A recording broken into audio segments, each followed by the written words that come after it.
그 비슷한 상황을 생각해 볼 수 있어요. 미국에서도 사실 뭐 메디컬 스쿨이나 의대라든가 이제 로우 스쿨이죠. 뭐 대학원, 둘 다 대학원을 제가 얘기를 하고 있는데요.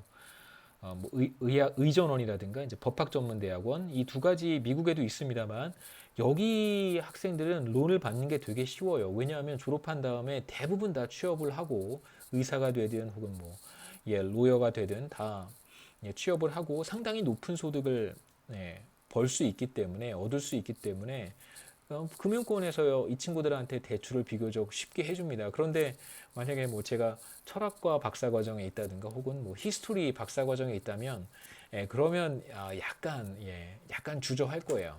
은행에서 학자금 대출해 줄 때 약간 주저할 겁니다.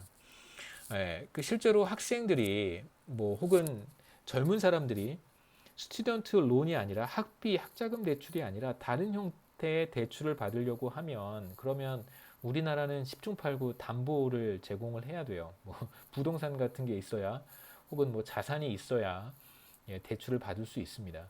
그러니까 실제로 라이프 사이클 모형의 경우에는 젊었을 때 원하는 만큼 돈을 빌릴 수 있잖아요. 우리 이 그림에서처럼 여기서 빌려서 부족한 소비를 충당할 수 있습니다. 하지만 현실에서는 뭐 학자금 대출 정도만 가능하지 필요한 소비를 다 대출로 충당하는 건 사실 쉽지는 않죠.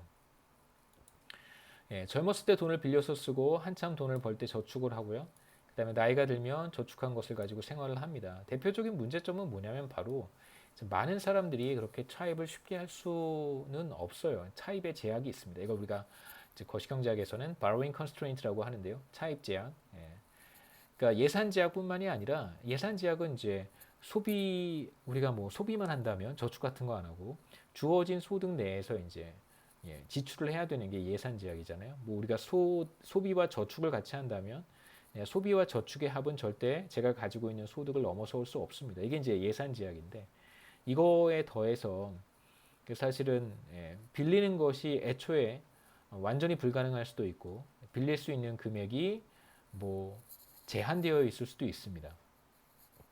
어떤 경우에는 신용카드를 만드는 것조차 쉽지 않을 수도 있죠. 그렇죠? 대표적인 문제점은 바로 LCM이 가정하고 있는 그 빌리고 빌려주는 것이 가능한 그런 가정 그것이 바로 현실에서는 문제가 될 수 있습니다. 대다수의 사람들은 소득이 없으면 은행으로부터 혹은 금융권으로부터 차입하는 것 자체가 쉽지 않거나 차입을 하려면 굉장히 높은 이자율을 부담을 해야 됩니다. 젊었을 때 돈을 자유롭게 빌려 쓰는 건 사실 그렇게 쉽지는 않죠. 말씀드렸듯이 PIH나 LCM에서는 시장 이자율로 빌리고 빌려주는 것이 자유로운 그러한 이제 자본시장을 가정하고 있지만 현실에서는 그렇지 않습니다. 그래서 우리가 간단하게 이제 제가 그림을 통해서 하나 보여드릴 텐데 왜 어떤 경우에 갑작스럽게 현재 소득이 뭐 100만 원, 200만 원 늘어나면 그것이 저축으로 이어지지 않고 현재 소비로 모두 다 연결될 수 있는지 지금 그러한 경우를 우리가 설명하고 싶은 거잖아요. 현재 소득이 늘어났습니다. 그 중에 일부만 소비를 하고 저축을 해서 미래에 지속적으로 컨섬션 스무딩을 하는 건데 소비를 평탄하게 유지하는 건데 지금 그러한 현상이 나타나지 않는 상황을 한번 설명해 보고 싶은 것입니다. 그래서 제가 간단한 그림을 통해서 그러한 현상이 어떻게 나타날 수 있는지 이제 보여드릴게요. 자, 차입에 따른 제약 혹은 대출 이자율이 지나치게 높아서 차입을 하는 것이 합리적인 선택이 아닐 수 있습니다.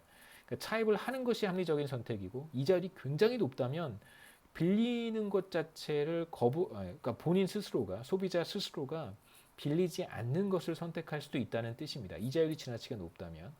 그래서 오늘 소득이 이런 경우에 오늘의 소득이 조금만 늘어나도 자, 모두 다 오늘의 소비로 연결될 수 있는 경우를 한번 보도록 할 텐데요.